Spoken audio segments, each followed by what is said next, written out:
Any others from outside of Jamaica? Kiwanians?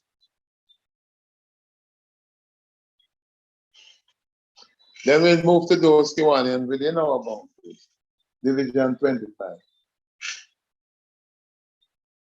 Division 25. None yet? Then we'll move to Division 24. The logical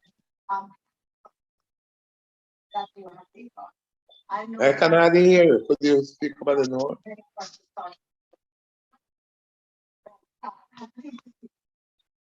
The schools are open after consultation. Sound is not too good, but go ahead.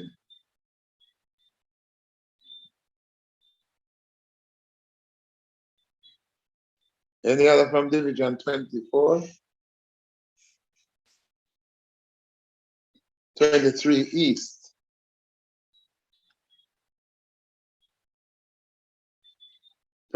East. 24 West. Good evening, good evening.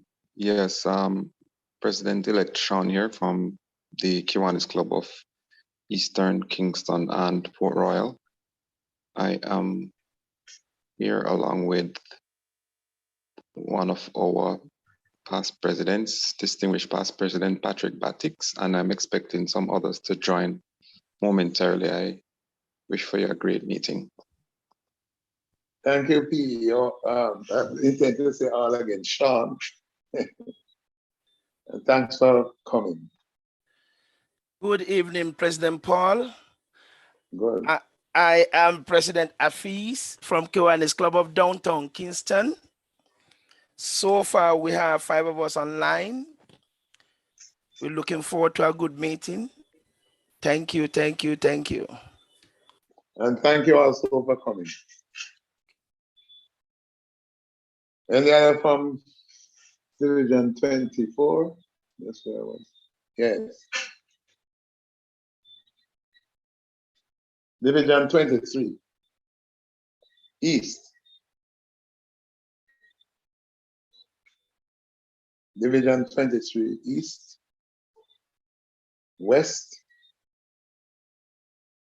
Good evening, President Paul. It's been a while I haven't been to Kingston meeting. This is President Emilio from the Kiwanis Club of Diverse Professionals, Portmore Pines. With me, I have P.E. Doyley as well. Such a wonderful topic, and I know your speaker will definitely be one who brings it off this evening. Thank you for the invite. Good. And thank you for coming as well. Pleasant evening, President Paul and everyone on the platform. I am President Beverly from the Kiwanis Club of Linstead. Accompanying me tonight is DP June, and others will be joining shortly. Looking forward to an exciting meeting.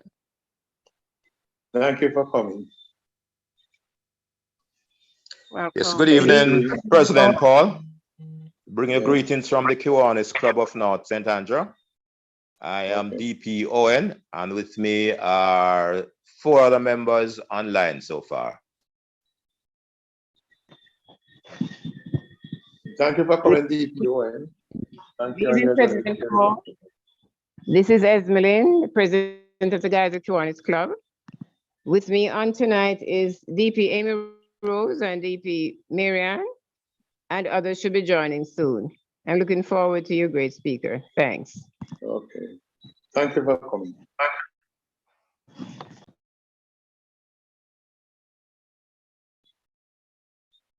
23 Central. 23 Central. Hello, good night, President Paul and other Kiwanians. I am Secretary Lashon from 23 CSO, and we are 3 members strong so far. Looking forward to a wonderful meeting. Yes. Thank you for coming. Any other from 23 Central? Yes, good evening. This is President Chris from Kiwanis Club Friends Across Borders. I'm alone at this moment, but glad to be here and looking forward to your interesting meeting. Yeah. Thank you. 23 Central. Good evening to President Paul, other members of Kingston, fellow Kiwanians and guests. This is DLGE Pam from the Kiwanis Club of Constant Spring. With me this evening so far is Chair Hadeja, and also DP Rosie will be joining soon. So we're really happy to be with you tonight, and we're looking forward to a wonderful time. Thank you. Yeah. Thank you, dearly, Pam. Thank you for coming. Thank you and your delegation for coming. 23 Central, any other? Then let us move to our Good evening, SMT. PE. Oh, PE, yes. Go on. Go on. I am Vice District Trustee Ralston from the Kiwanis Club of Stony Hill. Right. I'm not sure how many members we have on board, but it is indeed a pleasure to join with my mother club on this occasion. I trust that we will have an absolutely wonderful meeting. Thank you. Thank you for coming, sir. Junior, please. Yes. We one overseas guest is also president. You could welcome DG Mel. He's online. DG Mel? From DG Mel, District Governor. Right. He's from the Bahamas. He's online. Just welcome him. Yes. We'd like to welcome DG Mel, who is with us tonight. I'm sure you'll enjoy our meeting. Very interesting topic. So, welcome, sir, to be with us tonight. Thank you very much. I was having issues with my phone, but it's always a pleasure being in your meeting. Thanks for having me. Thanks again for coming, sir. What about our SLP group? SLPs. A pleasant good evening, everyone. This Yes. is President Orania from the Dunoon Park Technical High School Key Club. And with me, I have FA Aldis Douglas, FA Latoya Duval, and DP Abanique Reed, whilst awaiting more members. It is of great pleasure to be here this evening, and we do give thanks for the invitation. Yeah. And thank you for coming as well. SLP group. Good evening, everyone. I am Vice President Sashika Barnes from the Camperdown High School Key Club. Here with me, I have President Sidon Curtis and 3 other Key Club members, and we're looking forward to a wonderful meeting. Sure. Thank you for coming as well. Good afternoon, good evening, everyone. President David Heron from the St. Jude's High School Key Club. I am currently here with a Key Clubber waiting for more of our members to join in shortly. Thank you for having us. And thank you for coming as well. Our SLP. Good night, Good everyone. afternoon. Oh, No, you can go ahead. okay. Good afternoon. My name is Denise Williams. I'm currently one of the FAs, St. Andrew Technical High School.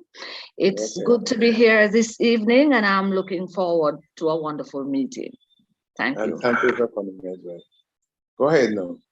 All right, so good night, everyone. I am Ethan Peter, the Kiwanis Relations Officer for Kingston College. And we have about 3 members, being Samuel Mason, Jordan Borland, and Rohan Gunther. And we're looking forward to a very educational and exciting meeting as usual. And thank you for coming as well, sir. Hi, everyone. I'm President Malik Harris from St. George's College. I am currently here on my own, though a few of my members should join in within the next few minutes. Thank you for the invite. And thank you for coming as well. Any other of our SLP that would like to bring greetings?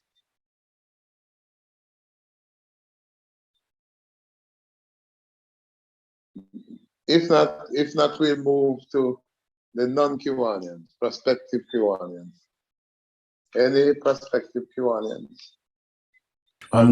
Evening, everyone. My name is Andrew Rogers, prospective Kiwanian of the Kiwanian Club of Kingston. I'm very happy to be with everybody today, and I'm looking forward to the topic and the speaker.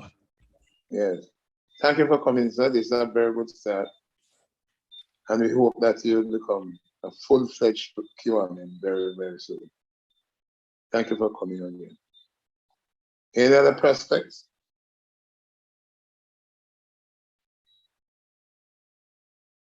Any other prospect? If not, we move to others on the platform, friends of Kiwanians, etc.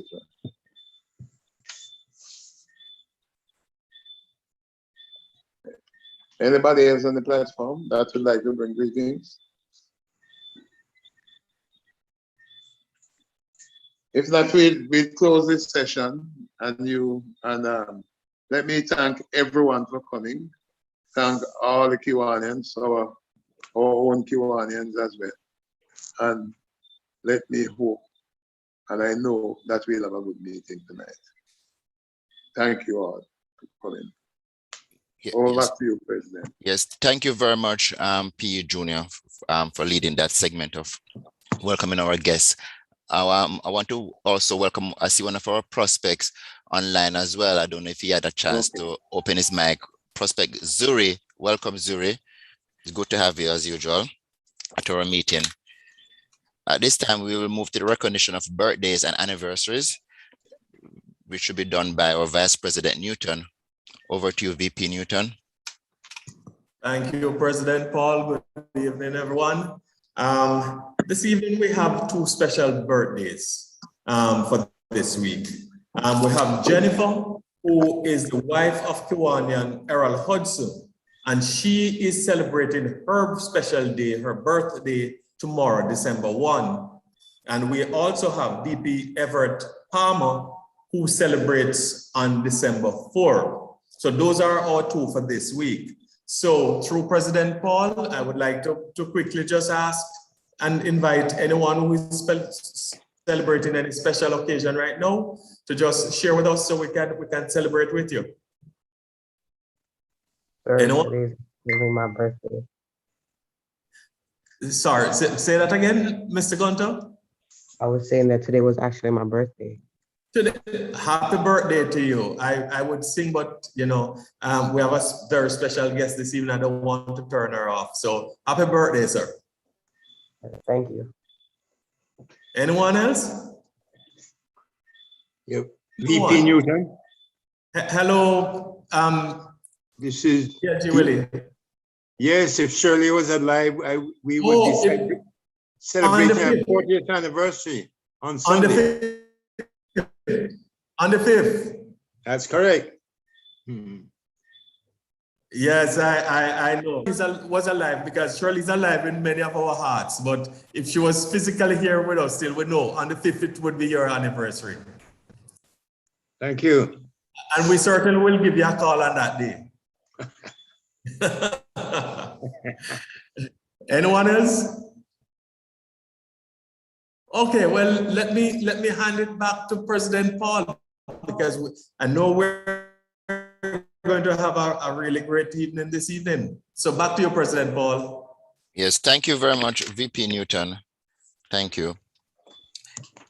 At this time, we'll move to our Kiwanis education segment, and I will call upon Secretary Dale G. William to do so. Dale G. William. Thank you very much, President Paul. Good evening, fellow Kiwanians and guests. Tonight's Kiwanis education is taken from a standard form for club bylaws and policies, and it has to do with Article 2, which addresses members. Members of the club consist of adults of good character and good community standing, may be admitted to membership in this club by invitation or by transfer from another Kiwanis club upon no less than a majority vote of the board. Members in good standing are entitled to all rights and privileges of the club. To be in good standing, members are obligated to pay the dues and fees provided in club policy and comply with any other criteria provided in club policy. Members not in good standing may be suspended or removed by no less than a majority vote of the board. At least 14 days previous notice of such pending action must be provided to the member. The member will have the right to appear to present his case to the board on or before the meeting at which action will be determined. Active members shall maintain regular attendance at club meetings and shall actively participate in club activities. And the board of directors shall review semi-annually the attendance and the activity participation record of each member. The board will then measure the personal involvement and attendance at regular club meetings of each active member. At the discretion of the board, any active member who without excuse fails to regularly attend club meetings, actively participate in activities by majority vote, the board shall stand suspended and be so notified in writing by the secretary. Finally, a member may resign by submitting written notice to the club. Any member who resigns or has been removed from club membership forfeits all interest in any club funds or property and all rights to use any Kiwanis marks. President Paul has Kiwanis education for this evening. Thank you. Yes, thank you very much, DLG Willie, for enlightening us. Well, we're moving closer to our main feature of this evening. But before we do so, I'm going to call upon Chairman Dr. Andrew Burton to deliver an introduction to our guest speaker. Evening, everyone. Good evening. The pleasure is mine to introduce our guest this evening, who is Miss June Grant. She's a born and grown Jamaican, and she had her early education at Our Lady of the Angels Preparatory School. And then she had her secondary school education at what I can say the best high school in Jamaica. We mentioned a lot in our meetings about green and purple and a lot of colors, but I can finally say she attended the Campion College, and then she went to CAS, which is now the University of Technology, where she obtained a bachelor's in business administration. She continued her education in New York, where she attended Baruch College, I hope I pronounced that right, part of the City University of New York system, graduating magna cum laude, one of the highest honors, in 1993, and obtained a bachelor's in international finance and economics. Then in 1999, she obtained her master's in architecture from Yale University School of Arts and Architecture in New Haven, Connecticut. June Grant is considered a visionary architect, the founder and design principal at Blink Lab Architecture, a boutique research-based architecture and design practice. Launched in 2014, Blink Lab was created based on Ms. Grant's 20 years of experience in architecture, design, and urban regeneration of cities and communities. Her design approach rests on an avid belief in cultural empathy, data research, and new technologies as integral to design futures, and not only design futures, but design solutions. Blink Lab has three main mandates: a commitment to design exploration, advocacy for holistic solutions, and the integration of technology as a central component for a regenerative society. Before venturing on her own, Ms. Grant spent 5 years with AECOM, one of the largest multinational engineering firms, as an associate principal, and she has been nationally recognized for her speculative design approach rooted in the intersection of technology, ecology, and economy. Ms. Grant has been featured on the PBS NewsHour, brief but spectacular. She is also the immediate past president of the San Francisco chapter of the National Organization of Minority Architects, SF-NOMA, a board member of Acadia, a YBCA 100 honoree, 2020 CEDAW Human Rights honoree, and 2020 10th annual J. Max Bond Jr. lecturer. A lot of letters and a lot of numbers to basically say that she is internationally acclaimed and does everything she does with excellence. So fellow Kiwanians, ladies and gentlemen, please open your microphones and help me to welcome Ms. June Grant to our meeting this evening. Thank you, Andrew. It's quite a, my husband's in the back raising his hand in support. Thank you for having me here, and thank you for the invitation. It's been absolutely amazing. The effect of the PBS NewsHour reaching as far as Jamaica. Can you hear me? Yes, we're hearing you loud and clear. Loud and Thank clear. you. So this is truly an honor. In fact, I think I have maybe 3 or 4 interviews lined up the same week. Last Saturday, I was on the, was it Grooving, the Grooving New York radio station in Brooklyn, as a result of, everyone becoming aware of my existence outside of Jamaica. So I truly appreciate the invitation to speak and to speak to so many chapters of the Kiwanis. I was expecting this to be a small group. Little did I know.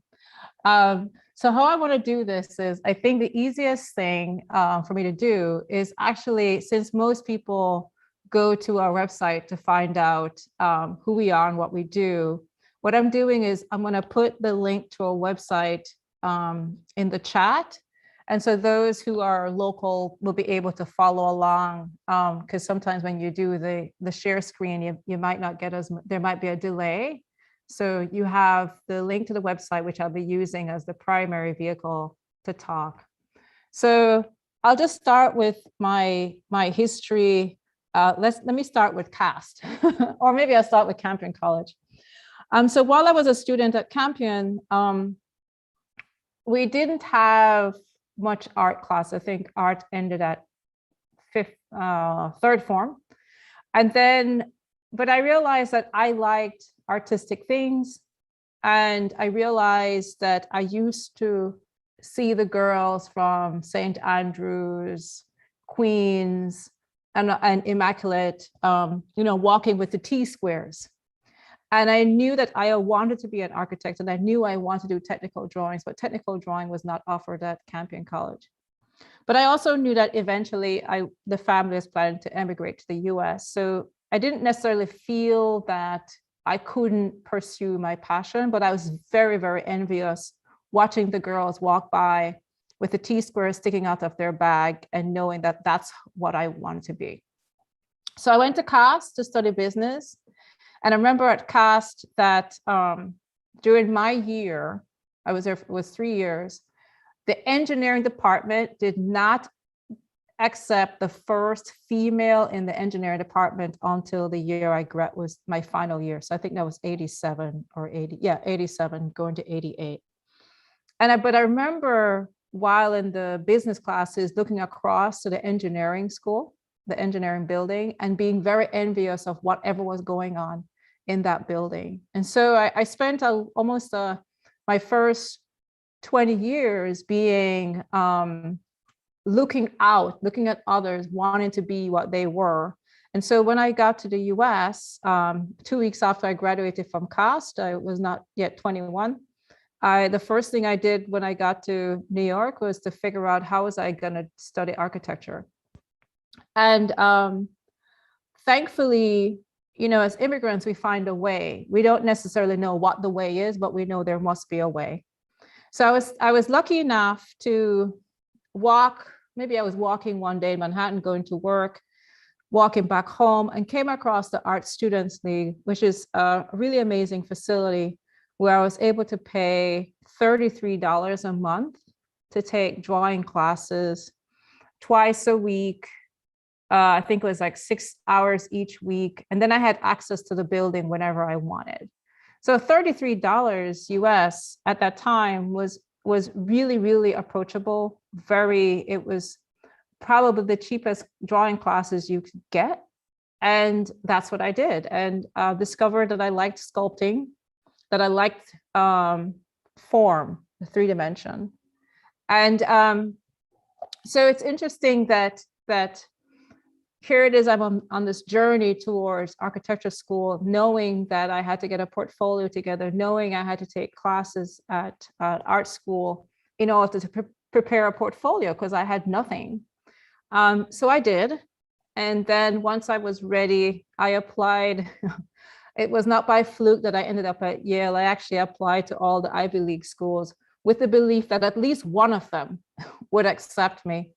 And the theory why I applied only to the Ivy Leagues, plus Cooper Union, who was free, was my thought was they're the wealthiest schools and I should be able to get scholarships. So I was definitely looking at wanted to be at the best schools, knowing that they probably had the deepest amount of funding and that I would need the scholarships to get through the 3 or 4 years it would take to get a master's degree. And so that's what I did. And so in, let's see, 96, there's a gap there, but there's, I took it before going to graduate school to study architecture. I actually went to Italy for half a year to learn Italian, to just be in a different country, look at buildings, because at that time I really thought that if you want to study architecture, you should really know about Rome and where we think that the classics of architecture come from. And so I spent 6 months in Italy and then came back and started grad school. So I went to Yale School of Architecture, 96 and 99. I was one of 44, 45 students, 50% were female, 50% male. And while there, I realized that what I really like was not just making forms, but I really like avant-garde architecture. And so this is where I will now start to share my screen so that, okay, I'm not sure why it's not allowing me. Hold on a second here.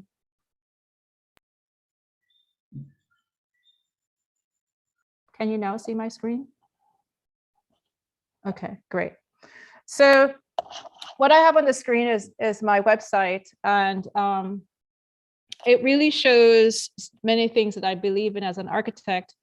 While at Yale, in addition to being looking at avant-garde work, things that were not conservative, things that an approach that really questions beliefs, questions form, questions the past. One of the things at Yale is that they really encourage you to ask questions and challenge the norms. And so when I graduated, I knew that my path was going to be one that focused quite a bit on technology, because I'm always thinking about, are we doing it the best way possible and how can we do it better? And typically that involves knowing what's new in terms of technology, what's new in terms of how we think about space and how we think about people. So when I graduated, I went to work for a small office. Mark Cavanier was 4 of us. And then while there for a short time, I then moved on to South Design, where at South Design, I worked on the first lifestyle shopping center, Westfield Shopping Center, which still stands today. It's a 8-story building, and I designed the flooring and handrails for that. It took about 2 years. And I still go back every time I'm in the city to see how the building's functioning, if people are still enjoying the design. And then I left in 2003, the economy took a downturn. And I opened up the practice, and at the time it was called Blink Designs because I wasn't yet licensed. And so the only way to practice some kind of design was to just be a designer. But I also, once I finally got my licensing and changed the name of the firm from Blink Designs to Blink Lab Architecture, one of the things I realized was that I was stuck doing small projects and I really liked big projects. So I closed the practice and went to work for AECOM. And at the time, it was called Dim Jim. And I remember I only applied to work at 3 firms, Dim Jim, SOM, and HOK. The 3 big firms, the 3 big architecture firms in the world were the only ones I applied to. And they all offered me a position, but the offer at Dim Jim was the one I really, really liked because it made my client, which is still my favorite client, and it was NASA. And there is no way, growing up in Jamaica, watching Star Trek in black and white, being someone who loves technology, that when my prospective boss said, okay, your first project, your client will be NASA. Of course, I said yes. I wasn't even concerned about what the salary might be. It was a small office, it was a brand new building for NASA. And I knew that they were the kind of client that I wanted because a couple of things. They're definitely about the technology. They're asking questions. And what I learned from NASA is that they're actually more focused on environmental design than we realize. And so they touched on all the things that I value. which is the environment and how we design and what we leave behind. So 2010, the building for NASA was completed. I presented for President Obama's Green Government Conference in 2010, 2011, then did a space for GE, their new office in the Bay Area. And then after that, I thought, well, you know, I've invented quite a bit for someone else. I've created very expensive buildings for wealthy clients. And now I want to give the same environmental and sustainable design thoughts to community groups. And so I reopened Blink Lab in 2014, 2015, with the express mandate that I wanted to bring everything I know about design, everything I know about sustainable design, every single contact I had had my entire architectural profession up to that point, to bring everything that I had to communities who had not had the benefit of an architect who was interested in working with them. And so that is Blink Lab today. We're a research-based practice. Most of the projects that I do actually stem from a community group asking me to take a look at something in particular, and we'll go through some of those projects. But I want you to hold in your mind's eye that we are actually a sustainable design firm. It's just that it takes a while to get community groups on a sustainable and conservative, economically sustainable and environmentally responsible path. It is not an overnight design decision, but rather recognizing that in order for us to have healthy communities, we actually do have to do a little bit of background work before we can even bring in the building. So that's what I call regenerative design. So now I want to just walk through the website because it will be easier for anyone else to do so on their own. Let's see. I can't see the, there we go. Okay, so the images you see also reflect the four legs of the practice. We're a design firm. Oak Lab is the Oakland community I work mostly with. The objects are objects that we design and sell to support the work we do in communities. And then there's technology, and I'll go through a little bit of all of them. So one of the things that I look at when I'm designing is, for me, I am looking at people, culture. I'm looking at sustainability. I'm also a really good strategist. So I really think a lot about why are we doing something? How are we going to do it? Who's going to be involved? When are we going to deliver it? And every project that I work on, I go through this almost automatic check. And then I also go through a check of, are we addressing the real needs of the people and the culture that's there? Are we bringing something new to the table? Are we introducing community groups to new technologies? Because I actually think it's critical that as an architect, I bring to communities new technologies so that the young ones can see what the future looks like. I can't keep bringing old ways of doing things to young people and expect them to get excited. So I bring technology at all times, but I'm also interested in designs that are very light. I'm not really attracted to heavy buildings, but I do like a feeling of lightness in a building and in a space. So the projects that we see here on the website, the one on the left is actually one of the first regenerative projects that I was involved in. Is actually downtown San Francisco, and quintessential building. What it was, oh, you guys would appreciate this. It was a marijuana members club at one point. This was before marijuana became legal in California. So it was a members club, and that's where people went to go smoke marijuana. And then it closed and became not vandalized, it's, well, graffiti. It wasn't occupied for a long time. And then a lawyer bought the building, and the renovation that we did was to really take out the front, really remove all, put new glass in, new steel, new mezzanine, and give it a whole facelift. And that really was the beginning of the regeneration of this part of San Francisco, which was in pretty poor state at the time. And it was a success of this project. Even the state architect came down to see it and really complimented me on the work of the success of the project. So this gives you some idea about the things that interest me. Is can I take something that's kind of ugly and make it different? Similar thing with this community group. This is a project where I'm using, it's a small Oakland after-school program. It's a music school in a small store. And it was really not pretty.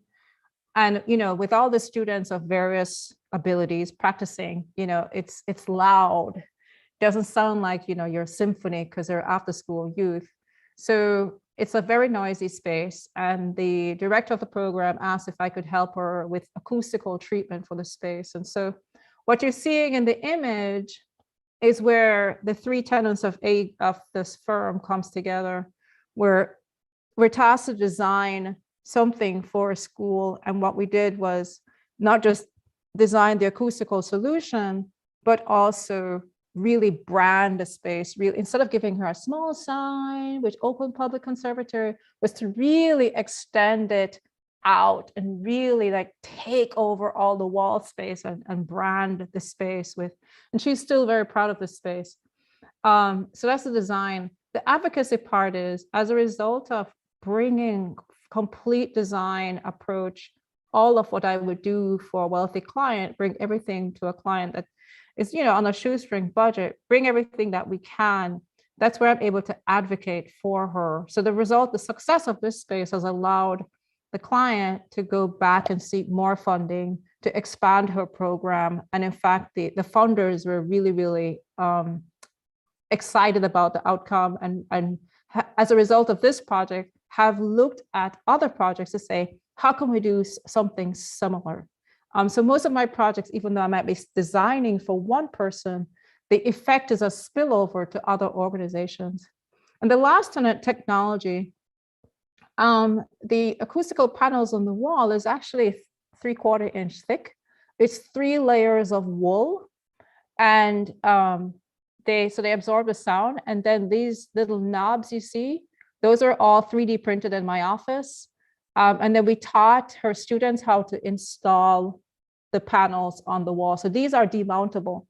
The wall in the back is painted black. And so when she's not performing, the space can be changed to be an art gallery where art can be hung on the wall. So this is one of those times where we're looking at design, we're looking at advocacy, and we're looking at technology. And that's typical of most of our projects. For the same project, we designed and fabricated these light fixtures. And again, this is where we're looking at design and technology. When I designed the space, the light fixtures were $5,000 each, 5,000 US. And she didn't have that. Our total budget was $21,000 to do the whole space. So I took a look at what I had designed and said, we can probably make this ourselves. And what I did was find the GE light fixture, just a linear piece that would connect. And we 3D printed in the office the corner pieces, and it's actually a box, and it snaps together. And all the cabling for the lights are actually that connect these two are in the box itself. And then we had an electrician install it for her. And so that's how we look at when we work with community groups, is I'm looking at not just designing a solution for the client, but am I bringing the latest technology that they will be able to point to and be able to explain to someone else how it was done. I try not to purchase that many ready-made things. I really like to design my own products and then have them installed. And here's a similar one where it's actually a restaurant and bar, and the bar was built, but this piece that is meant to be a laser cut piece that wasn't built, but this is actually this piece is actually now in my office. And again, this is using a CNC laser cutter. and being able to design really complex shapes and forms and then have them be made by a local fabricator and installed in the, right now it's in my office. This other project is for GE. And the only thing I'm going to say about this project is it's kind of, how should I say, it's the follow-up to NASA. For the NASA Ames project, we were looking at, can we design a building that will be demountable in 50 years and all the pieces be reused or recycled? And that's looking at a whole building, 50,000 square feet. Can we do that in how we design? With GE, what I was looking at was, can I design a wall system where the client will be able to take it all apart and put it back together over 2 days and have a different type of space? So this is actually a testing lab. It's 3 floors where we had a simple design of, we wanted to make the entire space demountable. And so we designed the furniture, some of the furniture pieces. We worked with a robotics fabricator to get the walls built, the walls done. And then all they did was came in and just put it all together in place. And I really like looking at what are the bits and pieces that make a design and how can I do it differently? So what you're looking at right here is actually a large conference room with a lot of TV screens and projectors on the inside, and then on the outside, more TV screens, more whiteboard, more meeting. And the idea around what I did for GE was this idea of work anywhere, anytime. And this was a project I completed in 2013, and notice that's exactly what we ended up with in 2020, which as a result of COVID, where everyone had to work from home. This whole office was designed with the intent that you could work anywhere in the building. You would not necessarily have to work at your assigned desk, but as long as there was Wi-Fi in the building and you had a laptop, you could work anywhere. And so the theory around the possibility of not having an assigned desk was proven a very successful space. They still talk about it. And then other projects that we've done for community groups, we've helped, this is the Boxing Association. They have a small lot that they needed to expand. And what we do is provide a master plan, a feasibility study, and give some ideas. And typically we will always do a nice rendering of what that future space could look like, because it's critical that we provide an image that people can resonate with, that they can see themselves in. And this is actually a very simple building. It's a industrial building, metal frame, and it's just meant to be installed in space. And then all we did was just extend one piece to give it a little bit more articulation. But this is actually an industrial building clad with glass and colored panels, just to give it a little bit more excitement. And the last few projects, before I go into the community groups, is because we're a sustainable design firm, I typically tackle, and water is what my big topic, sea level rise. And we have an issue here in the Bay Area where we have sea level rise and climate change for us being extreme heat, meaning at the same time, the water is rising. So a few years ago, I was invited to create a visionary approach to wastewater treatment plants, which I have done before. Wastewater treatment plants, I had worked on strategies on how to convert them to be more sustainable, more green. So this invitation to create a new approach for San Mateo, which is not that far from where I live, was right up my alley. And I think I'll just show where right now the wastewater treatment plant is here, and they wanted to expand to take over the rest of their site.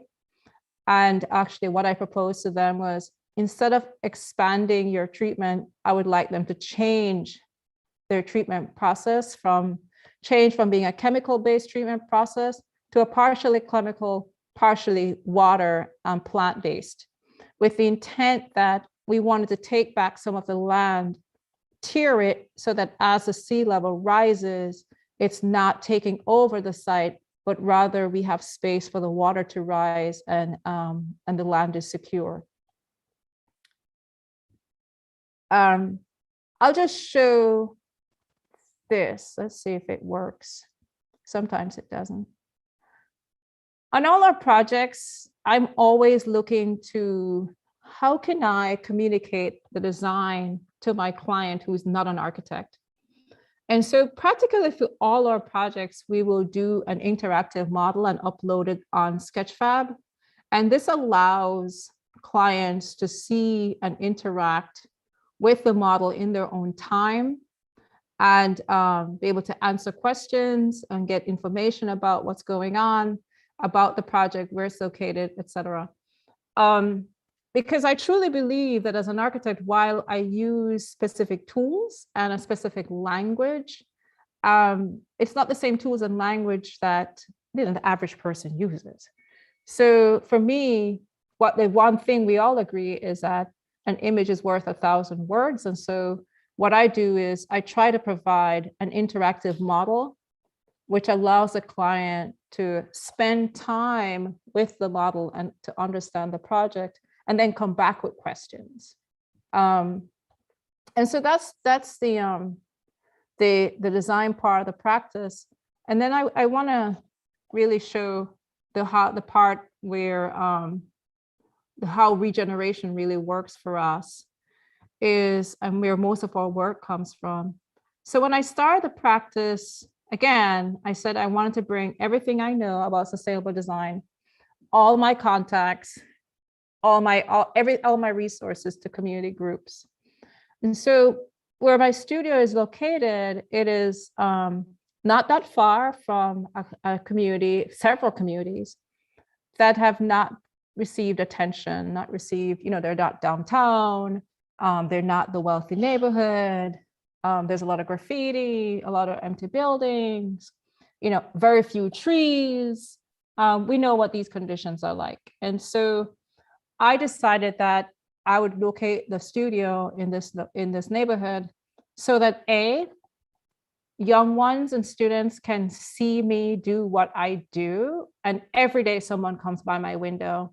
I used to take in a high school student, alternated male, female every year. And then now we take in interns from college. What you're seeing is probably our most successful advocacy effort. And a woman, Alternator Baker Cook, she's 80 years old. She came to me and she said, June, I want to build a library. An alternator is just an individual like you and I. And she said she wants her library back. And I asked her, well, where did your library go that you wanted it back? And she explained that when they built the highway in the 60s, 70s, what the city did was demolish the two libraries that the community had to bring in the highway. And so this community has been without a library for almost 50 years. And as a result, you can see the literacy rates decline tremendously in the community. This neighborhood was where the first Black mayor for Oakland was born and raised, the first Black librarian was born and raised, the first Black fire station. I mean, everything, this was the middle class, the Black middle class community in Oakland. And as a result of the highway and certain disinvestment decisions by the city, the neighborhood was decimated. And now literacy rates have declined. Income, of course, has declined. Access to several things, and no supermarket. Basic food food sources is really a difficult thing. So as a result of working with her, and I said, okay, well, let's pretend we have a library and we're going to do what I call the street corner library campaign. And the idea was I needed to bring this issue in the public domain. I wanted people to see that there was a community that wanted a library, and I wanted everyone to be able to see our quote unquote protest. And so what we did, the Street Corner Library campaign, was where we had individuals donate books, and then we pretended we were a library. We brought the books out in boxes. We had a bookshelf, And the bookshelf was labeled history, fiction, nonfiction, all the books were sorted. And individuals would come by and pick up books and donate books. But also, as a result of the campaign, which was every other month for about 2 years, as a result of the campaign, we were able to get people's names, their signatures, interest in the effort. We had people travel from cities outside of Oakland to come and participate. Excuse me. And as a result of that momentum around this public event, right now, I'm happy to report that my firm and another firm were selected to do the very next stage, which is a feasibility study, and that this has been funded by the city of Oakland. And so I raise this example of where sometimes as an architect, it is not so much designing the building, but first, sometimes you have to design the strategy around getting public awareness around the issue, and then build local momentum around it so that we can get government officials and private sector to donate and bring it to fruition. So we're about to start, actually, we're doing 2 libraries, the library for this community group, and then we're doing the main library for the city, as well as the master plan for the library system across the entire city of Oakland. So that's just one of our advocacy projects. The other advocacy project we do, which is, this is very strange how the letters are. Let me switch platforms here for a second.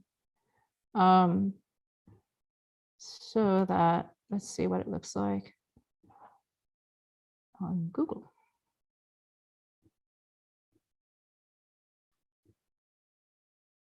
Perfect. Okay. Can you see the Google screen instead? What are you seeing? Perfect. Okay, good. The second effort that where it's advocacy, design, and technology comes together is actually around housing. I'm not sure if you guys are aware, in Oakland, we have a tremendous population of people living on the streets. And I don't recall this ever. And while living in Jamaica, you might have your person who was mentally challenged, who had run away from Bellevue, who was on the streets. I don't recall people living on the streets. But in Oakland, we have almost 10,000 people living, and that's just Oakland alone, and the county, and it's more. So this became something of severe angst for me. And a member of my community came to me and said she wanted to build a in-law unit, what we call a granny flat, smaller unit in the back where your mother-in-law might live. She asked me to design one for her, but what I realized was that she would never be able to afford my fees if I just designed this little building. And so what I said to her was, well, how many other people want to build? Because what I wanted to do was, I knew it was going to cost like $30,000 US for me to just design her in-law unit. But if she could find 4 or 5 or 6 families who were interested in an in-law unit, then they would spend, if it's 6 families, divide 30,000 by 6, and each person ends up paying $5,000. And that's a big difference. And that's just in the design fees. And my thought was, if I can find a way to spread the design fees by designing the building ahead of time, then the client, who typically is not the wealthy one, they won't be spending as much on design, and they could focus most of their funding on the actual construction. So this was a project I started 2016. I did 3 in-law unit designs. While working on it, AARP found out I was working on these. I was doing it on my own. I wasn't being paid. AARP discovered that I was working on these designs, and then they started to fund the design effort. So as a result of their funding, I was able to do a guidebook for them. And so this is now freely available from their website, a design guidebook, and it takes you through all the design processes you need to think about. It includes the floor plans, and anyone anywhere can take these floor plans and take it to their contractor to build. We're just about to go into phase, before I say that. So that was 2018. Right after that, I got funding from Chan Zuckerberg to do another set of 3 designs, which we just released. We haven't even uploaded them onto the website yet. So now we've done 6 unique in-law unit designs, and we're just about to start our phase 2 with AARP, which is looking at funding and real estate. And so I raised this project because my original assignment was to design a building, right? But I realized that economically, and in terms of how do I help a community group become stronger, then it became almost mandatory that I look at scale, that if I can replicate the same design many times, kind of like a development, then the community was going to benefit, because most of the community members could not afford to spend $30,000 each time for the design fees. And I definitely was not going to design a new in-law unit each time. So this is one effort that continues today. In fact, right now, Chan Zuckerberg has started a program that's specifically geared for African-American families, where they are providing a loan and a grant towards building in-law units for African-American families in Oakland. And so I raise this as if there are any architects in the audience, that sometimes our job is not just to design the actual building, but sometimes our job is to design the way out, to understand what are the issues that are affecting a community group. And sometimes our solution is not necessarily to design a single building, but sometimes we have to design what is that public interest, what is that scalar solution, and then we have to take it to someone to get support to keep building on that idea. So the current designs that I provided, they're actually all capable of being done by prefab in a factory, or they can be built on site. And so this is an ongoing effort to get housing for community groups, especially those who are not as wealthy as other people. And then the last leg of the work that we do, let's see if I can get in there, is technology. And all of the projects that you've seen so far have relied on the use of digital fabrication and digital design tools, where every year I try to find something in particular that I want to demonstrate to students. This was actually the first one where I taught, let's see if I can get this to pop open, where I taught little kids, 4- and 5-year-olds, how to make a paper tent. And so we took 300 pieces of paper, all of them a different design. And all they had to do was read the label on the edge and connect the two. So if one piece of paper said 402, they had to find the other one that said 402 and put the two 402s together and glue it. And so I was able to prove that it was possible to teach 4-, 5-, and 6-year-olds about how to make something, and it was just out of paper, and we were very successful. The second time, I made it decide to go bigger, and where what you're seeing at the top right is half of the bookshelf, that book tower we did for the street corner library campaign, and which we're actually going to revive and do the next 2. It was meant to be 3 of them, and we only built 1. So this is where I'm showing the local guys from the Rotary Club how to put the pieces together. So they did 1, and now we're going to do the other 2 and do the cap, which is actually a history lantern. So we'll do that hopefully next year. And let's see, what else do we do with fabrication? And I think that's primarily what I wanted to impart was, as a studio, I'm not just, I'm in love with buildings, I'm in love with design, but I also love Black history and Black culture. And so I work very closely with community groups to attempt to find a way to bring architecture and spatial design to that community. And many times part of what we do is actually, we used to have bake sales. Well, everyone's now a vegetarian. So we don't do bake sales anymore. But what I do for community groups is I will design a lampshade for the community. And if they have a project, they will go out and sell the lamps. And so for this one, the top left was what the design was for the library group.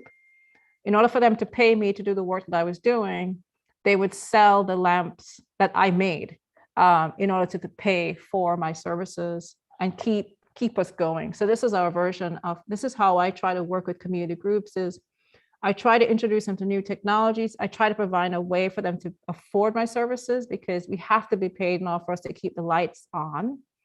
And I want to do it while having fun. And so this is how we're able to do it is using digital fabrication. We have a 3D printer in the office and a CNC machine.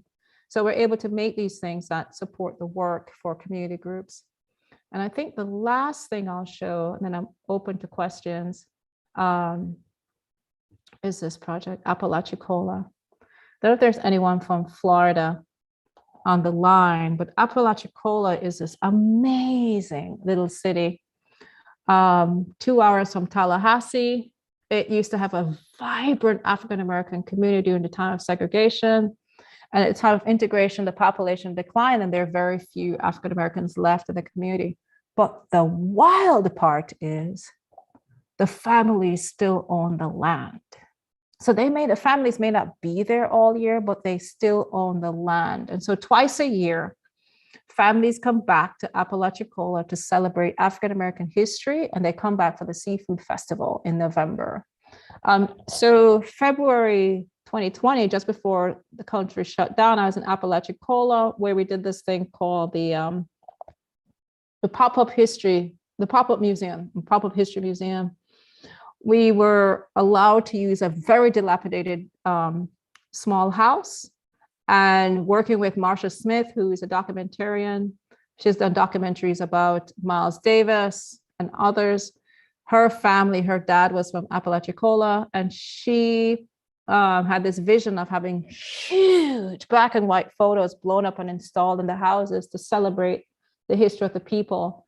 And so this is just when I got back, I just wanted to find a way to have the residents remember, because this was just a one-day event. It wasn't a permanent installation. Everything was taken down. We installed everything Saturday, everything came down Sunday night. And so it was such a huge success that I wanted to find a way for that community group to have this event memorialized. So I came back to Oakland, created a 3D model with some information about what was in there. And this is just meant to be a kind of like an archive of what that experience is like. And so if things go well, the team is planning to be back in Apalachicola next year to do this again. But now we have access to a real building that's not falling apart, where we'll be able to start what the community has requested, which is a real history museum. So I think that's where I'd like to end it, and open it to questions, which I'm excited to have, because I haven't spoken to Jamaicans in such a long time that I'm just looking forward to chat. Thank you, Ms. Grant. I'm just amazed. I'm just amazed at your presentation, because there's some in some of the stuff that you sent me, you used a term, and I was wondering, what does this term mean? And I think I got it because I kind of Googled it, but I'd like you to explain it. You use the term design futures. Could you just elaborate on the term? Because it's a very interesting concept. Yeah. I think you have gotten kind of touched on it, I think, in your presentation, but I'd love if you explain it some more. Yeah, I truly believe as an architect, my job is to design the future I wish to see. So, and the experiences I wish people to have. So when I'm designing, I'm actually thinking about what that community or space will look like in 10 years. I'm actually not designing for today. In fact, I'm never designing for today. I'm not even designing for next year. When I design, I am thinking about at minimum 10 years from today. Who's going to be in this space? What are they going to feel? What age will they be? What age group am I appealing to? What are the current trends? I am always thinking about the future. And then I'm also always thinking about, okay, what is our 100-year viewpoint on this? How am I designing environmentally so that this building stays up for 100 years or more? That's how, when I say design the future, but also not just the building. Are the people in that community going to be much better off than they are today? So I actually design for, I like to call it not just the future of that space, but when I'm designing, I'm thinking about that person's inner light. I'm always trying to reach and understand what is that special light that makes these people unique. And I want to celebrate that. And I want to celebrate it and make sure it's always there when I'm done and gone. So that's kind of how I look at the future. Yes. We'd like to open the floor for persons who would like to ask, questions of Ms. Grant. So the floor is open. Who is gonna be first? And don't be shy. DP Stewart.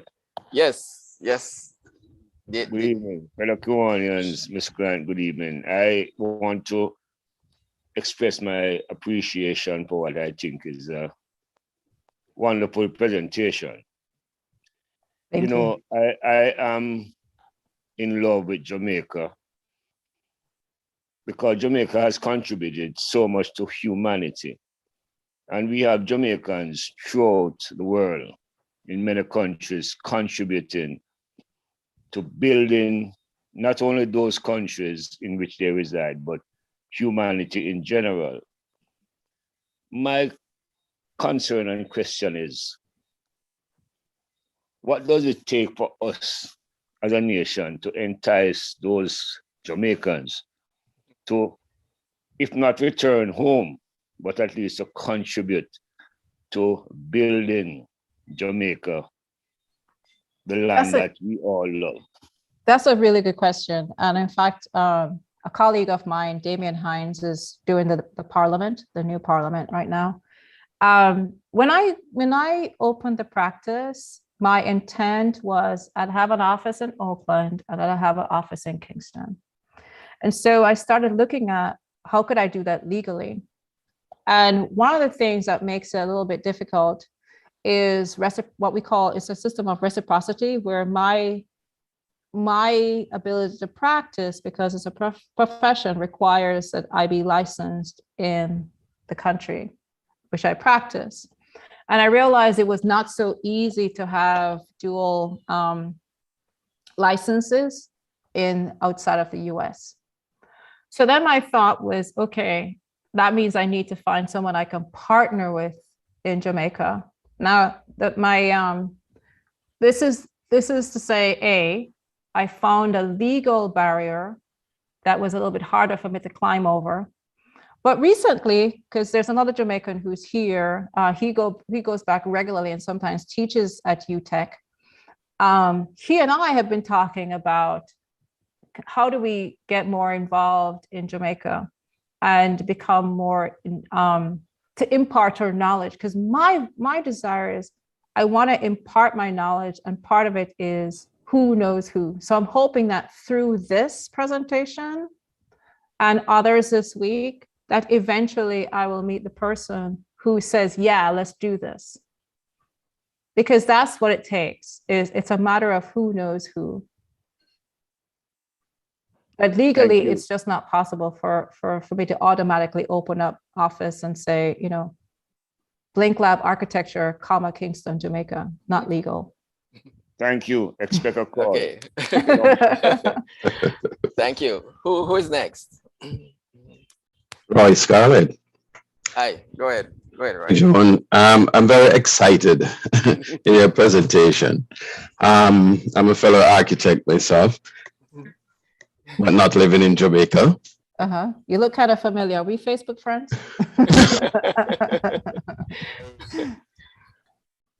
The head of school of the Caribbean School of Architecture for some years. But you open your presentation about the avant-garde, and yet your building is so simple but effective. Did you were you influenced by Mies van der Rohe, less is more, or you were copying, or were you influenced by Le Corbusier? Neither one. Neither one. I'm not. I'm practically anti-Corbu. And Mies van der Rohe, only the house in Chicago, the Farnsworth House, which I was able to actually tour. I love the library in Houston. None of those really touch me. I'm inspired by actually others, and I mentioned avant-garde not for form, okay, for the questions we ask in order to arrive at form, and the reasons why the solution seems simple is because I've reduced the questions down to the core essential thing. For GE, it was they wanted a new office. I distilled the design question down to what is a wall? What does a wall need to be? Does a wall need to be always in the same place all the time, all year? Or can I provide my client ultimate flexibility by providing the kit of parts? That's how I look at it. I don't, in fact, I rarely ever look at other architects for inspiration in terms of the design of the building, but I am inspired by their thought processes and the questions that are asked. So I look less at the pictures, although I do have a lot of books, you can tell from behind, and I have 2 libraries. But I'm actually looking at what were the questions that they were asking in order to arrive at the solution. And that's how all my projects are, is I'm looking at what is actually the real question we need to answer. And just to follow up, you also say that you were interested in technical drawing. Can you express to students that are underlined that, yes, architecture is technical drawing, but it's more so art? Yeah, I may not agree with you that well, but I try to explain. Most schools, they started teaching how to do the mechanics of the profession. And it seems very rote and very boring, but it's the language we use in order to communicate to the construction crew. Now, there is also the language you use to communicate with your client. Yeah. Your client is not a contractor, typically not. They're not architects. And so you must find the language, like you don't go to a French person blabbering English and expect them to understand you. And that's how I look at the tools that we use. Technical drawings are meant for the construction trade, not for the average public and not for my client. And so for the students online, I prefer them to understand that as architects, we are always massaging the language of communication. The language of communication can be digital means, it can be watercolor, it can be sketches, it can be on trays, it can be an interactive game, but it can also be a technical drawing. Now, I actually happen to love looking at really nicely done technical drawings where I can read the line weights, because that's a language I speak. My husband will look at it and go, don't get it. But I see the beauty in it because it's my language. And I think the art part of it is, what is that expression of form? And how do you articulate how you move from one space to the next? There's an art to that. There's an art to understanding the issues and how there to be 1,000 things we must solve for. And then as an architect, you have to whittle it down to the core essential things, which will be the driver of your building. At some point, you have to whittle it down. Picasso had 1,000 paintings. Why? Because he's trying to tackle a question from particular angles. There is no one solution to any project. Right. But as an architect, you have to choose at some point the main drivers of your design. Like as an artist or a writer has to choose the main point of their book. It's the same for us. And I guess in that sense, it is an art, but also a technical skill. Thank you. Anybody else? Who else would like to ask a question? Yes, I had raised my hands.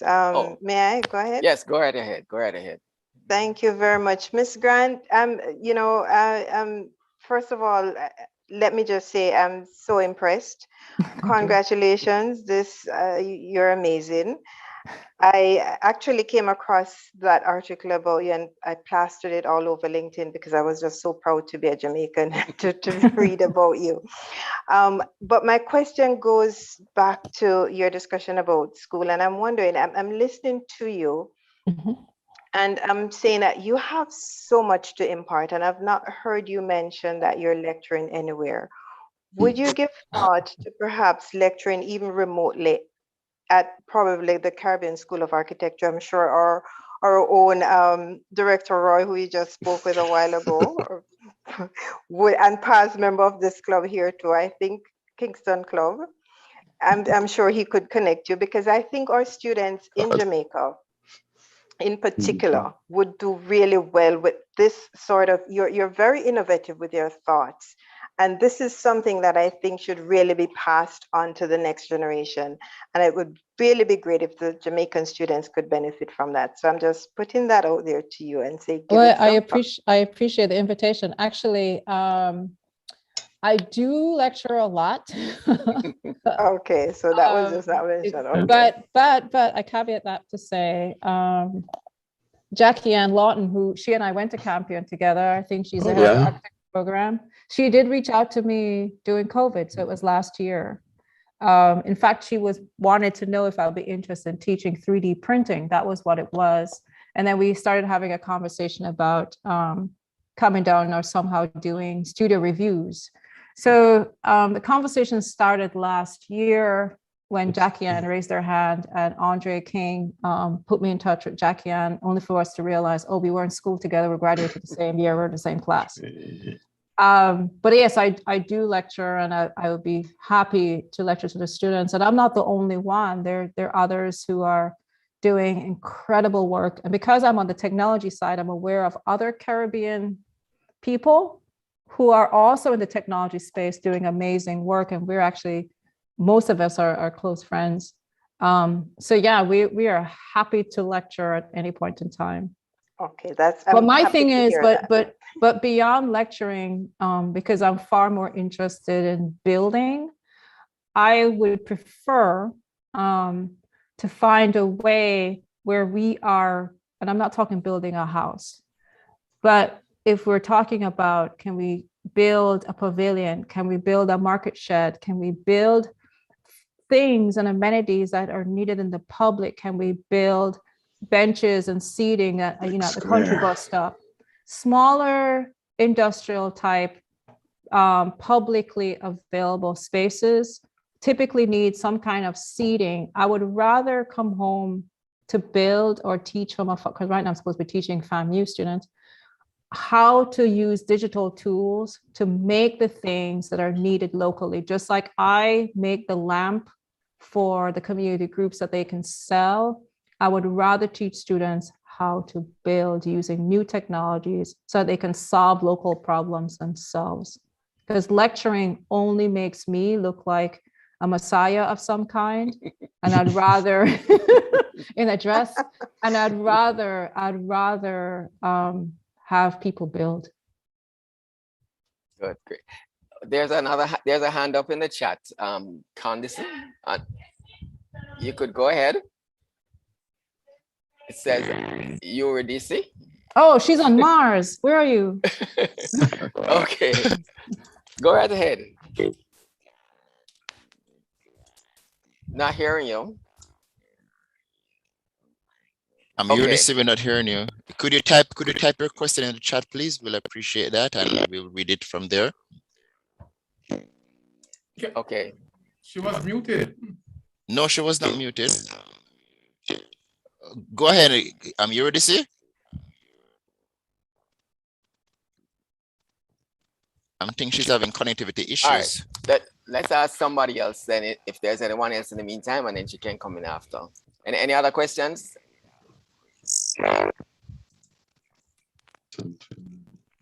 Is that okay? Let me ask this question, Mr. How can you give us a general idea? How did the pandemic impact what you do? And just generally. Oh my God, I'm busier than ever. We're looking for staff. All of us, most of the firms that I know are extremely busy. I think the large firms are starting to slow down. But my studio last year, I was giving a presentation at least every week. And then projects started picking up, I think, because cities and governments started funding local projects. Because not just the pandemic revealed the health disparities and the massive disparities between those who have and those who have little, that it was front and center that the hypocrisies that have existed for some time could no longer be ignored. And so money started flowing. Philanthropy groups started giving grants, I mean, without question. Government started having community programs, which they funnily found the funds to support.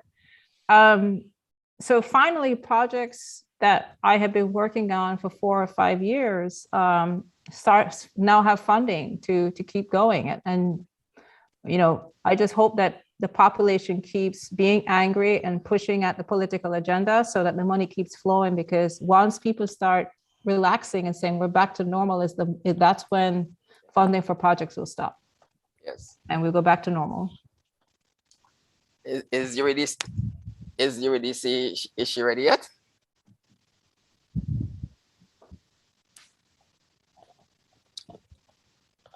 Just put a question in the chat. It's in the chat? Yeah. I mentioned the Boston, and then you taught it. Oh, what is the relationship between the unhoused, the large number of unhoused people, and the granite cottages? So several things are going on in the Bay Area. If everyone could mute, then I won't get the feedback. Yes, please. I appreciate it. Thank you. The relationship between the unhoused and the granite flats. Couple things. In the African-American community in Oakland, the first group of people came over 5 generations ago. And those families, maybe 6 generations ago, those families were able to, as busmen and railroad workers, able to buy a house. They've passed that house down 5 generations. So here you are, the great grandniece, you have inherited this house of which you only pay property taxes. The property taxes maybe $5,000 for the whole year. And you own a house that you've inherited. Now, in the past, that house might have been valued at $300,000 in the Bay Area. That's what it was, I don't know, 5, 6, 7, 8 years ago. Suddenly, the economy turned, and these houses, which were big, were now worth $1 million. You, as an individual, most of these individuals, they were not CEOs of firms. They were just your regular person, probably lowest person on the labor chain in the firm. So they themselves were not earning that much, but they own a house that's valued at $1 million. That's a very attractive thing, because you've never seen $1 million, you're most likely going to sell that building. But guess what? You can't buy the replacement house for $1 million. You need more than $1 million. So you're stuck. So that was one thing that I tried to educate many individuals about, the value of land and the value of their house. And the solution was for them to build an in-law unit in the back, so that they should hold on to the house, build a unit in the back, rent that out, and gain additional income. And that will be one way to take individuals off the street.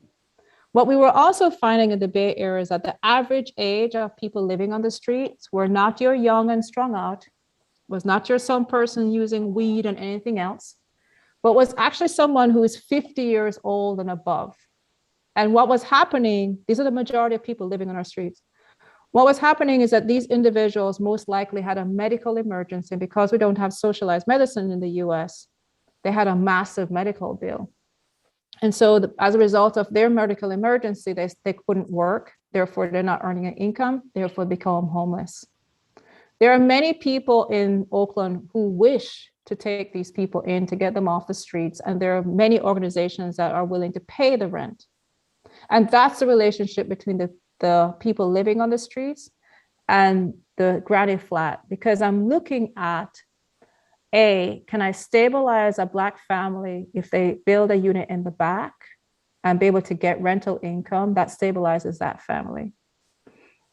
If a nonprofit agency is paying the rent, we can take someone off the street and have them live in a decent house. What we don't want is them living in an apartment or somewhere that they're not going to feel as dignified or have their own personal space. I know when I lived in Jamaica, my favorite place was the veranda, where I could hang out and talk to whoever is crossing by and, you know, have a social space.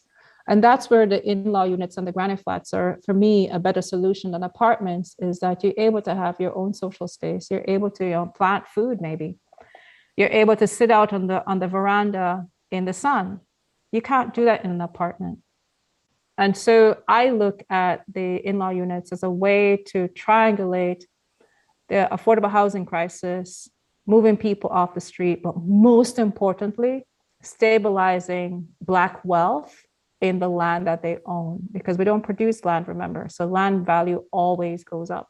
And so that's how I look at the relationship between the unhoused and the granny flats. There is a question in the chat. I'd just like to read it. Go ahead. There is a serious discussion now in Jamaica around affordable housing for young professionals. How can we use the technologies you speak about to address this concern, as well as to inspire the urbanization of other areas outside of the Kingston and St. Andrew metropolitan area to ease the seeming overpopulation in this area? That's a really good question. And couple of things. Has anyone started a prefab factory yet in Jamaica, where you're building? Yeah, if someone there are some housing developers have been using prefab, but I is it concrete or wood? Yeah, it depends. It's concrete. It's concrete. Concrete. Yeah. So what's trending now in the US is more wood and what's CLTs, mass timber. And by being able to prefabricate parts of the building and the components of the building, you should be able to reduce cost. The other component that I see, which I actually find far more attractive, is we have to train people how to build, because we're not going to solve it by 2 or 3 factories. So my thought is, can we train a local construction team in each parish, in each district, in each community, so that you have a local construction labor force that will be able to deliver? Because many times that's actually where your largest cost is your labor is coming from far, or your labor is not skilled enough. And so there is a level of training that needs to be done, but not the old-fashioned training where you're out in the field and you're pouring the concrete yourself. The training has to be in a controlled environment like a factory, so that when we say someone who's in construction, what they're learning is the new construction technologies, not the old construction, because nobody's really attracted to the old stuff unless you're a real craftsperson. So you have to entice people into the trade. And I think one way to do that is to entice them using the latest technologies. I'm about to introduce one team here in the Bay Area using a VR headset about how to do certain crafts, how to put 2 things together using a VR headset, because some of my designs are very, very, very complex. I didn't show them on this. And so the only way to understand the designs is to understand them using a VR headset, which shows you exactly where something needs to be placed. So I think there's you know how I did the library project, you have to entice the public. There is a level of PR and, quite frankly, making the trade teaching experience a little bit more sexy than what we have been doing, because we can't build buildings without skilled trade. Okay, Ms. Grant. I'm going to ask if anyone else have a question to ask. I'll take one more question before we move to the vote of thanks.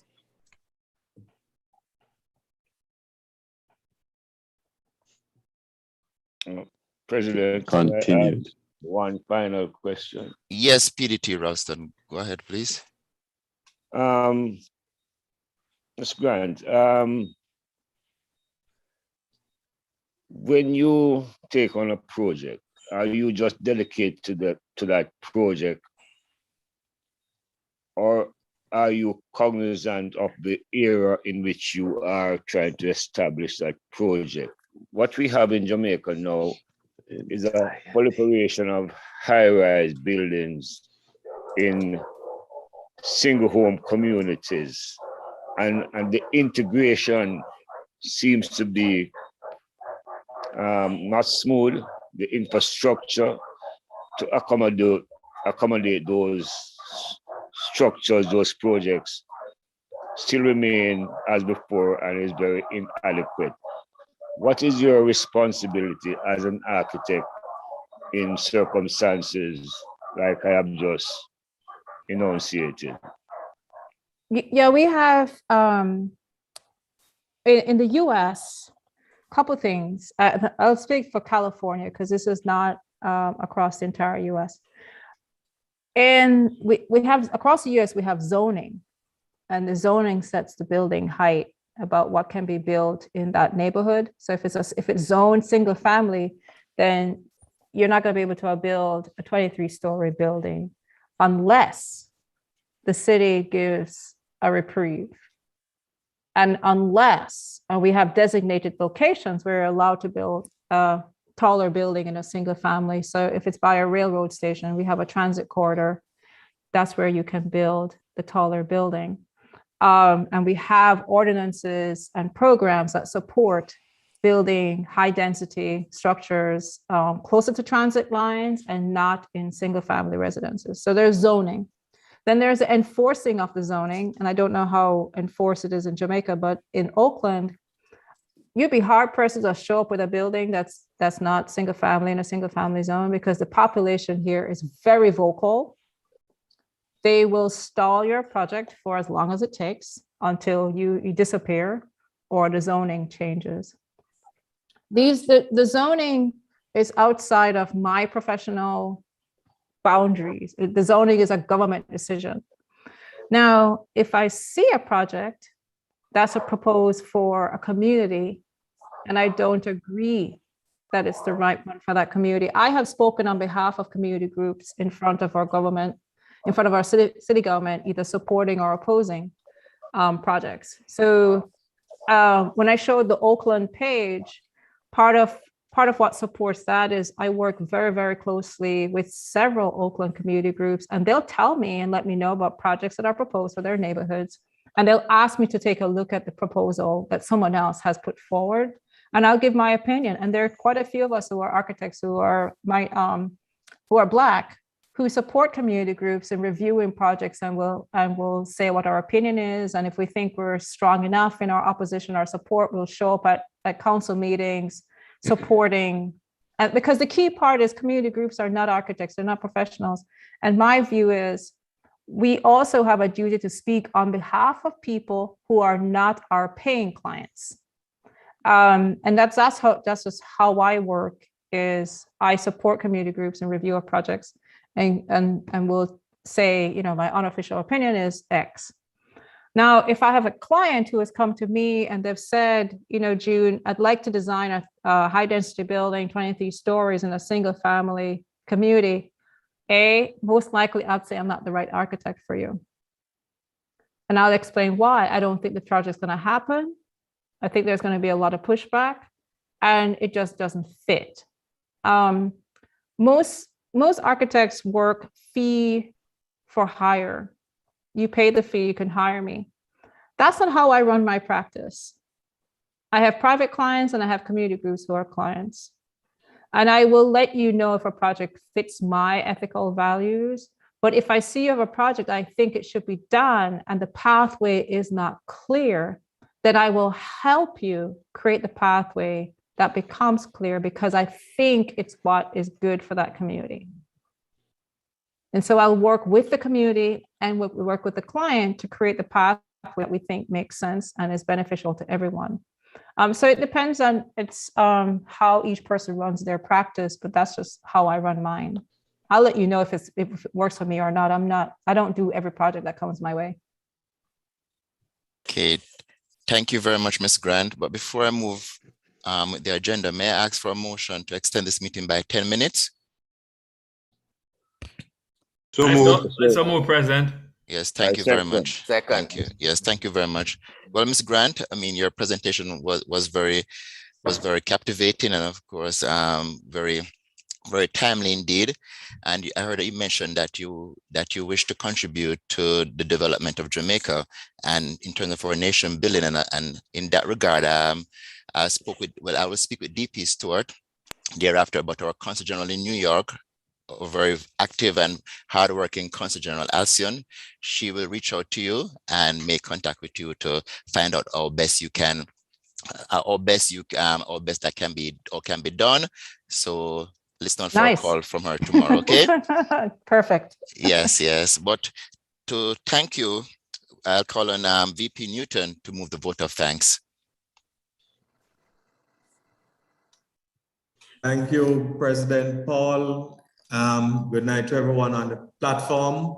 And I'm sure everyone who is logged in on this platform tonight would want me to tell June Grant that this was a marvelous presentation delivered in clear, simple, easy to understand language. I mean, one of the things that you have in common with us, Ms. Grant. Oh, and I also, before I go any further, I want to thank your husband. I know he's in the background giving technical support, so I want to thank him also because I'm pretty sure we have cut in on some of his time. At the beginning, Chairman Andrew said that the pleasure was his for introducing you. But I have to tell him, no, the pleasure is mine for giving the vote of thanks. And for a while there, I thought that PDT Ralston was going to cheat me out of that, but I'm glad he left profit for me. Now, one of the things that you have in common with most of us on this platform is that we are Jamaicans, and that most of us were envious when we saw people with the T-square, and we just couldn't wait until it became our turn. What a lot of us found, unlike you, a lot of us found that it was not that easy, and so we switched to business or something else. But, it's just amazing that you at age 5, most female at age 5 are thinking of being a nurse, a doctor, something, a teacher. You knew you wanted to be an architect.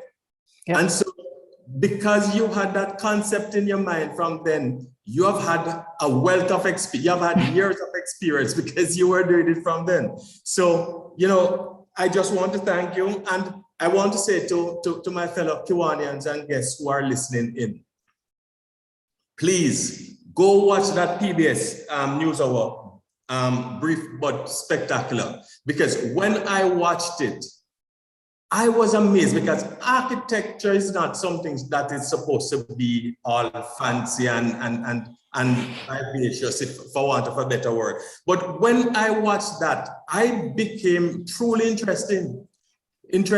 I also realized that you're not just an architect, but you are a great motivational speaker. And so I ask my fellow Kiwanians, please, those of you who have not seen that PBS special, please go have a look at it. And you can tell from Ms. Grant's presentation that she sounds so much like a Kiwanian, right? She takes the ugly and make it different. She deals with environmental sustainability. She's interested in helping others and helping communities.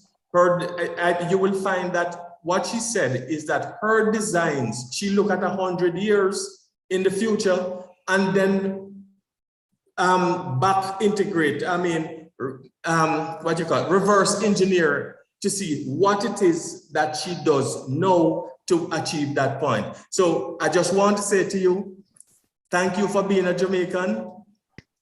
Thank you for being somebody with a social conscience. Thank you for being somebody who wants to give back. Because I tell you the truth, your very few architects with your abilities would be thinking of the social side rather than the monetary side. So I want to say on behalf of everybody on the platform this evening, thank you for being who you are. And we would like to present to you, if you look at the screen, you will see a very special certificate that we give to persons who come, educate, and enlighten us. And there's a certificate there for you from the Kiwanis Club of Kingston in recognition of your contribution today to our membership and our education. So again, I want to say to you, June Grant, thank you. And we hope to hear a lot more from you in the future.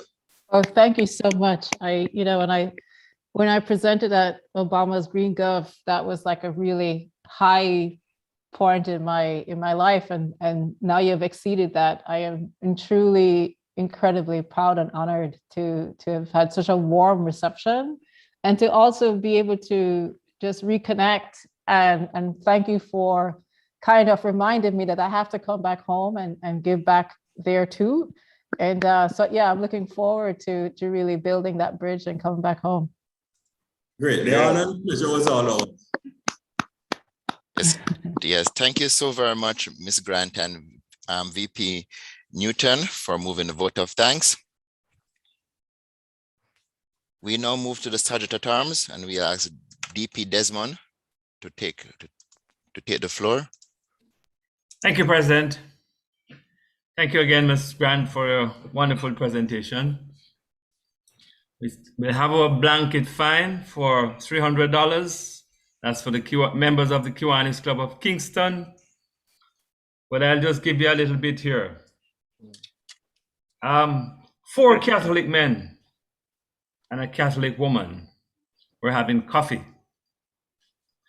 The first Catholic man told his friends, "My son is a priest. When he walks into a room, everyone calls him Father." The second Catholic man said, "My son is a bishop. When he walks into a room, people call him Your Grace." The third said, "My son is a cardinal. When he enters a room, everyone says, Your Eminence." The fourth said, "My son is the Pope. When he walks into a room, everyone calls him Your Holiness." It was now time for the lone Catholic woman, who was sipping her coffee in silence. The 4 men gave her a subtle, "Well, it's your turn."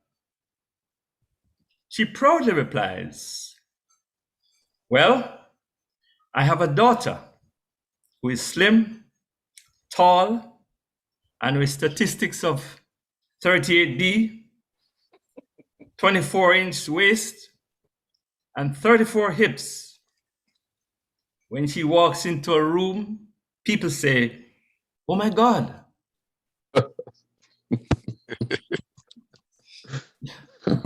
Over to you, President. Sarge.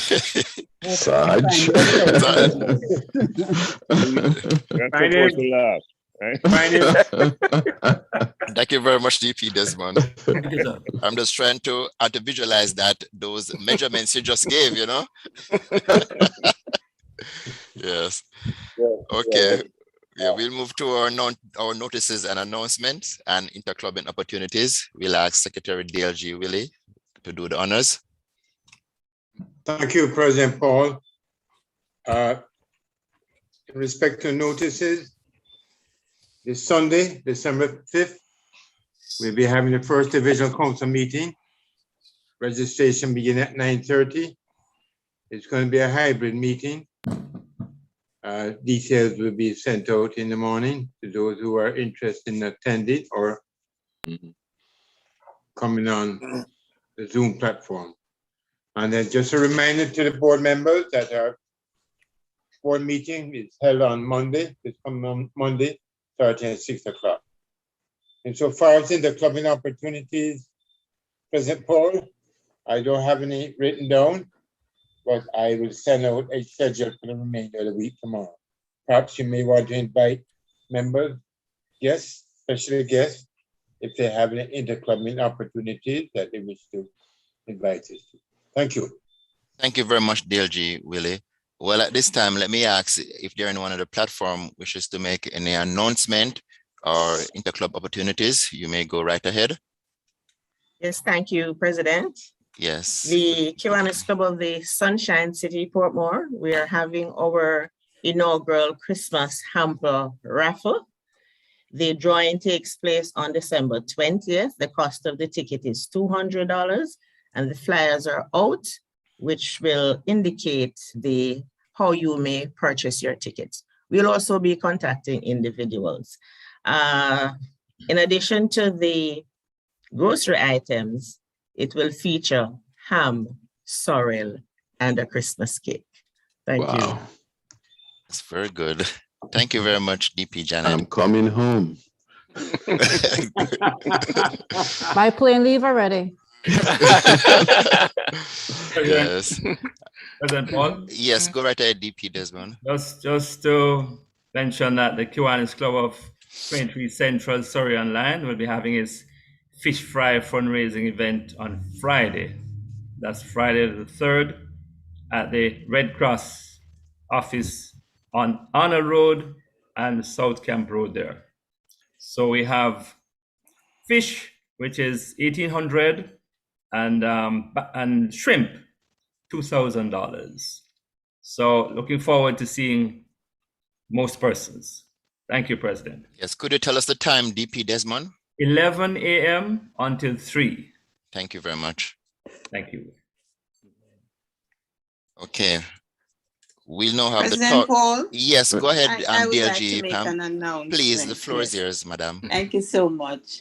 So this week is International Awareness for Disability Week, and on Friday it will be International Disability Day. So, you know, we have a Kiwanis for Disability Day here in Jamaica, which is September 12th, but the National Committee under the umbrella of the Kiwanis Foundation of Jamaica will host a forum this coming Sunday at 5 p.m. The forum is in partnership with Digicel, as you know, Digicel Foundation, as you know. They have been assisting special needs in so many different areas. And our own DLGE Anthony, now prominent senior attorney at law, Anthony Williams, he will be one of at least our main panelists, and he will be looking at workplace inclusion, the legal framework for that, because the act comes into effect on February 14 next year, which is just a couple of months away. So we need to look at that to see how best companies are going to be putting in different accessories to facilitate persons with disability. And we want Kiwanians to be well aware. We have Kiwanians who are executives, some are business owners, some are just simple caregivers, and we need to be au fait with what is going to be required of us. So that will be Sunday evening at 5. On the Zoom, the flyer will be shared. Thank you. Yes, thank you very much, DLG Pam, for that timely announcement. At this time, we will move. President Paul. Yes, before you go, Director Roy. Kiwanis Club of Toronto Caribbean will be having their meeting on December 17th. There's going to be a variety concert. Christmas choral will be singing song. We're going to have karaoke. Sorry, we don't have any Jamaican food cake and sorrel, but please attend.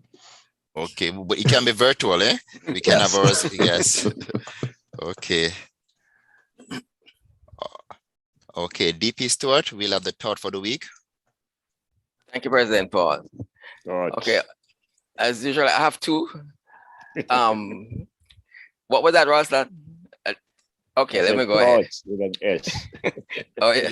One, okay, yes, two, okay, Yes. go ahead. First one is working hard for something we don't care about is called stress. Working hard for something we love is called passion. And the second one is never let success get to your head and never let failure get to your heart. So those are my two thoughts for the week. Thank you very much, DP Stewart. Well, we're at a close at our meeting. And of course, it was a very good meeting this evening. And of course, thanks again to Ms. Grant for taking the time out to be here, and to all the Kiwanians and guests that were able to join us. So I'm going to ask you that you raise your glass, imaginary or bottle, to a toast, the Kiwanis International, to a friendly Jamaica land we love. This meeting of the Kiwanis Club of Kingston is now adjourned. And for those who don't know, we play some music after the meeting, so we can, whoever wants to hang around, you know, we can hang around and enjoy. Yes. Yes, Ms. Grant. Yes, I'm still here. Yes, lovely presentation. And I mean, when you were speaking, I was texting our Consul General in New York, and at the same time, she said, yes, she needs to be in contact with you. So I will facilitate that that contact, and she will reach out to you, because I'm looking forward to it. Yes, of course, we like to have our members of our diaspora contribute to nation building, and it's important. Absolutely. Yes. Absolutely. So President Paul, that was what Ms. Grant meant when she said you have to know someone who is who. Yes, absolutely. So, exactly. So she came to the right place tonight. Indeed. Absolutely. It's perfect. Yes. That's why I know you, Pam. You God. You okay, I'm going to leave you guys. And I know my you dinner. Yes, thank you very much, Ms. Grant. Have a good evening. Yes, thank you very much, Ms. Grant. It was a wonderful, wonderful presentation. Thank you for the warm reception. I really, really appreciate it. And you know, I accept FedEx Express Christmas cake and sorrel and all of that. FedEx will deliver right at my door, you know. Okay. Okay. And the address and yes. Well, we can get that. Yes.